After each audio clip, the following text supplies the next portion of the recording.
I was never the type to go on road trips, but when my friend invited me to go on a fishing trip to Arkansas, I told him I was down to go.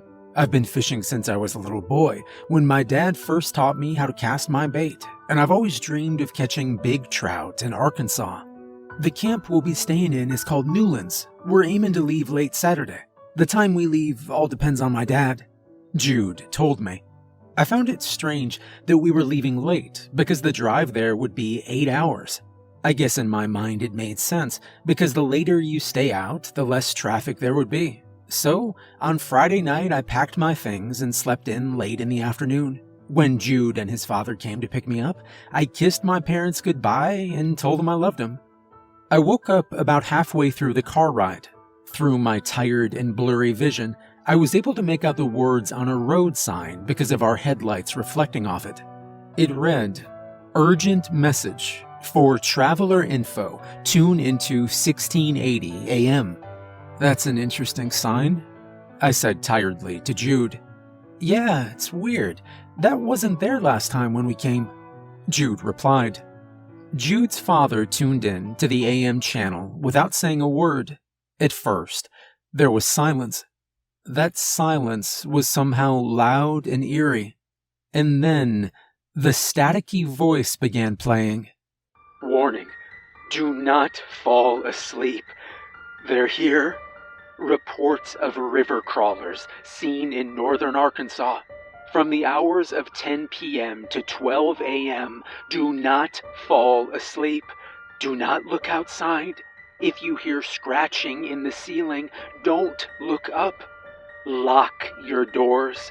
If someone is knocking on your door from the hours previously mentioned, do not open it. If you hear screaming from outside your cabin, do not go outside. If someone leaves your cabin at the hours mentioned previously, do not let them in until lockdown has been lifted. In the case where something from outside breaches your cabin, lock yourselves inside a room and turn off the lights.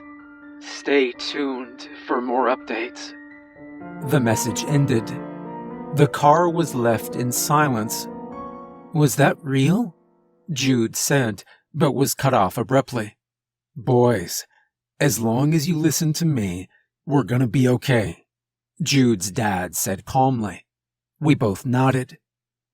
When we got there, it was early Sunday morning. We fished the whole day and ate what we caught. I caught my first rainbow trout. I spent a few hours catching plenty of fish. I caught everything I ever dreamed of. Rainbows, browns, brooks, and even a tiger trout. The river was plentiful, and I was proud of myself. But soon, it was dark, and with the dark, I remembered that radio message. Before I could remember everything that was said, Jude's dad called us into the cabin. When we went inside, the lights were off, and the blinds shut. Jude's dad locked all three of us in one bedroom and turned on his lantern. We're gonna be in here for 2 hours and 30 minutes. I'm not chancing it, he said sternly. Dad, you're scaring me, Jude said, teary-eyed. We're gonna be okay, son. Just be silent. Keep your heads down at the floor. Just trust me, he said with a soft smile. Thank God we listened to him. Seeing Jude emotional wasn't something I saw often, so I knew he was genuinely afraid. And that's when the sounds started. First, it was the footsteps from outside. At first, they were soft, and you could barely hear them. The footsteps were getting louder. I could feel Jude shaking next to me. And then there was silence. That silence was broken by screams. Please help me, a woman called. They're here. Please let me in, the voice cried. The voice had a dark undertone, making it sound like something was mimicking this voice. Then the banging on our front door started. Let me in, please, the woman sobbed.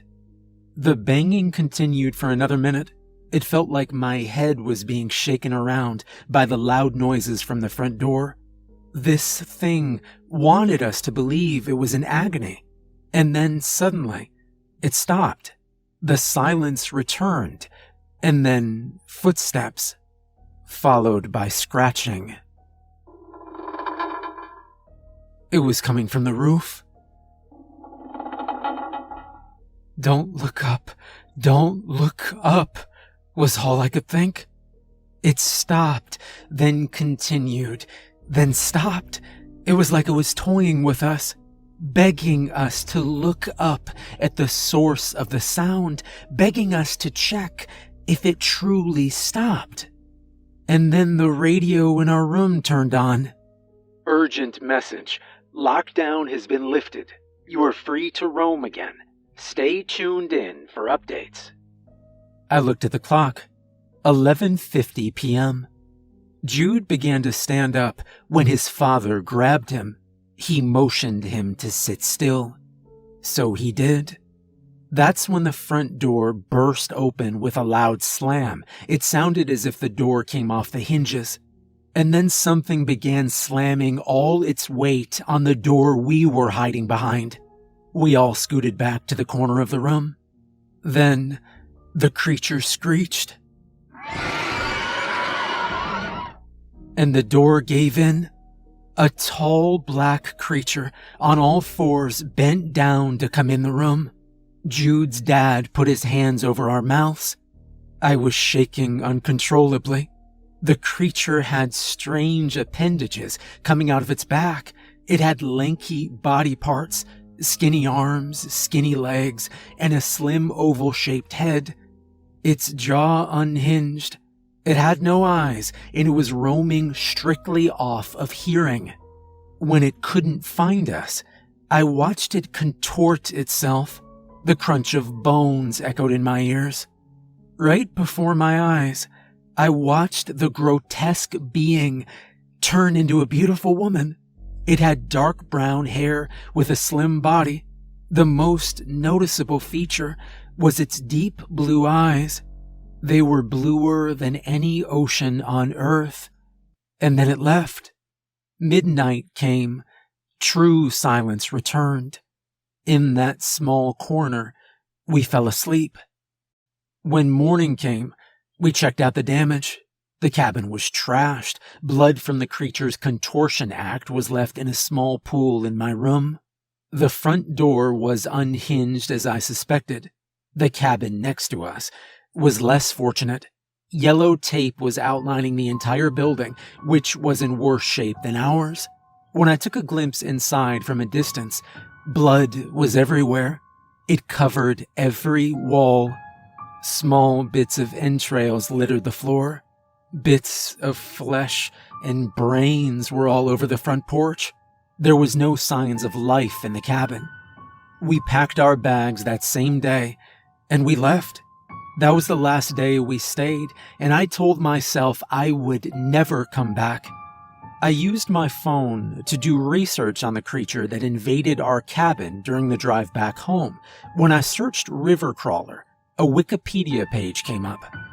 The River Crawlers of northern Arkansas is an urban legend from hundreds of years ago. They are said to have lived in the deepest part of the Bull Shoals Lake. When the dam was opened to let water out due to flooding, the river crawlers made their way into the White River. To this day, that's where they reside. Over time, they have adapted to technology. They can manipulate time, manipulate technology, and take the form of any humans they kill. The easiest way to spot them is their abnormally blue eyes. They mostly lurk during the night, and they cannot survive in sunlight for long. It burns their thin skin and causes them to melt. I finished reading this in awe. Take form of any humans they kill. I went to the Newlands obituary. I looked at the most recent deaths in the town. And there, I saw her. A beautiful woman. Dark brown hair, slim body, and honey brown eyes.